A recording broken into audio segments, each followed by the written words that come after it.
Hi friends, ఎలా ఉన్నారంతా? Thank you for subscribers, viewers అండి. ఒక చిన్న పాపని, ఒక ముగ్గురు మైనర్లు అత్యంత ఘోరంగా అమ్మాయిని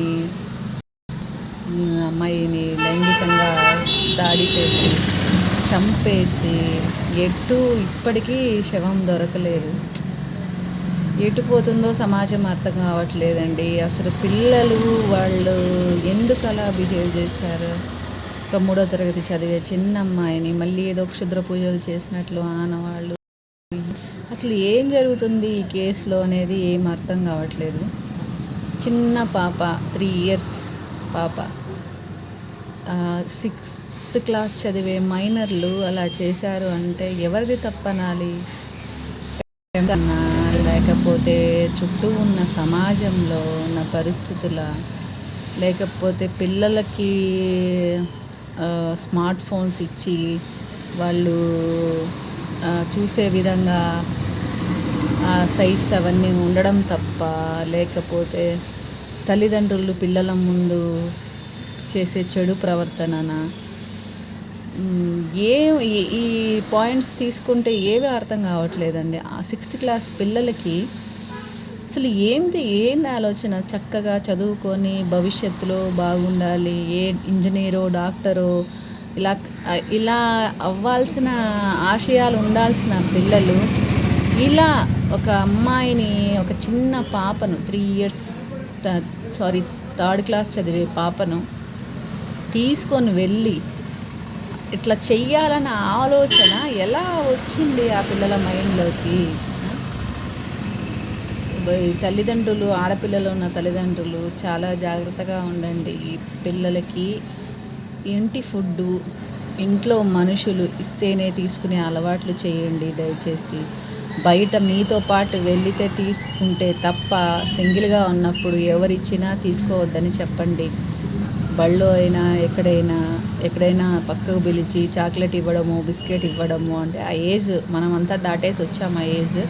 ఆ ఏజ్లో అలానే ఉంటుంది. అంటే పిల్లలు చాక్లెట్లు, ఐస్ క్రీమ్స్ ఎక్కువగా ఉంటుంది. తల్లిదండ్రులు ఇంట్లోనే అవి పిల్లలకి అర్థమయ్యేటట్లు చెప్పండి. ఇంకొకటి ఏంటంటే అండి, ఎవరు మన చాలా చోట్ల చూసాం, సొంత మేనమామ చేస్తున్నారు ఇలాంటి పనులు, సొంత చుట్టాలు చేస్తున్నారు. ఆడపిల్లల్ని కంటిపాపలాగా కాపాడుకోండి. ఆడపిల్లలు ఉన్న ప్రతి ఒక్క తల్లికి, తండ్రికి రిక్వెస్ట్ చేస్తున్నాను, జాగ్రత్త అండి. మీ పిల్లల మీద ఒక కన్నేసి ఉంచండి. మీకు ఎన్ని పనులున్నా కూడా మీ పిల్లలను కంట కనిపెడుతూ ఉండండి. ఇలాంటివి అప్పుడే కొద్దిగా నివారించగలము. స్కూల్ నుంచి ఆ పాపను తీసుకొని వెళ్ళి అంత లైంగిక దాడి చేసి చంపేసి ఆ పిల్ల చనిపోయిందో లేకపోతే షాక్కు గురయ్యి ఇదైపోయిందో తెలియలేదు. పూడ్చిపెట్టారో లేకపోతే కాలువలో పడేశారో ఏమీ తెలియట్లేదు. అన్ని వైపులా గాస్తున్నారు. బట్ వెరీ సాడ్ అండి. సమాజంలో మనం ఎలా పోతున్నాము, సమాజం ఎటువైపు పోతుంది, టెక్నాలజీ డెవలప్ అయ్యే కొద్దీ ఎటువైపు వెళ్తున్నారో పిల్లలు, చిన్నపిల్లల దగ్గర నుంచి. పిల్లలకి దయచేసి సెల్ ఫోన్స్ అలవాటు చేయొద్దండి. దాంట్లో ఆల్రెడీ కంటెంట్ ఉంటుంది. ఒకరి ద్వారా ఒకరికి స్ప్రెడ్ అయిపోయి ఇలానే తయారైపోవాల్సి వస్తుంది. పోయిన ప్రాణం వెనక్కి రాదు. వాళ్ళకి ఏముందండి, శిక్ష వేస్తారు, జునైల్ హోమ్లో వేసి చదివిస్తారు. ఒక ఏజ్ వచ్చిన తర్వాత బయటకు వదిలేస్తారు. కానీ ఆ పాప తిరిగి రాదు కదా. జాగ్రత్త అండి. పిల్లల్ని ఒక కంట కనిపెడుతూ ఉండండి. మీరు కూడా దయచేసి ఎవ్వరు పేరెంట్స్ అయినా చిన్నపిల్లలకి సెల్ ఫోన్స్ అడిక్ట్ చేయొద్దండి. సెల్ ఫోన్స్ ఇచ్చేస్తే సైలెంట్ అయిపోతాడు, సైలెంట్ ఉంటారు అని ఆలోచనను మీరు ముందు మార్చుకోండి. సెల్ ఫోన్ అడిగితే ఇవ్వద్దండి, స్ట్రిక్ట్గా చెప్పండి. వినలేదా, అలా ఆగిపెట్టి ఒకటి కొట్టండి, ఏం పర్వాలేదు. ఇలా తయారయ్యేదానికంటే ఒక దెబ్బ కొట్టడంలో తప్పు లేదని నా అభిప్రాయము. ఎందుకంటే ఎలాంటి ఘోరాలు చూస్తున్నాము. సెల్ ఫోన్లు చూసి, సెల్ ఫోన్లో వచ్చే వీడియోస్ చూసి ఇట్లా చేయడము, అబ్బా చాలా దారుణంగా ఉంది. అది మంచిగా ఉపయోగించుకోవచ్చు.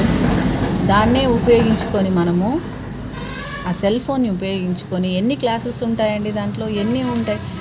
అవి చూడకుండా ఇటు వెళ్ళిపోవడము, పిల్లల ముందు తల్లిదండ్రులు పోట్లాడుకోవడము, తల్లిదండ్రులు పర్సనల్ లైఫ్ని పిల్లల ముందు ఎక్స్పోజ్ చేయడము, ఇలాంటివన్నీ దయచేసి చేయొద్దండి. ఆ పాప దొరకాలి, ఆ పాప కుటుంబానికి మనశ్శాంతి దొరకాలని, ఆ పాప ఆత్మకు శాంతి కలగాలని కోరుకుంటున్నాము. ఇలాంటివి రిపీట్ కాకుండా ఉండాలని భగవంతుడిని కోరుకుంటున్నాము. అందరూ బాగుండాలి, అందులో మనం ఉండాలండి.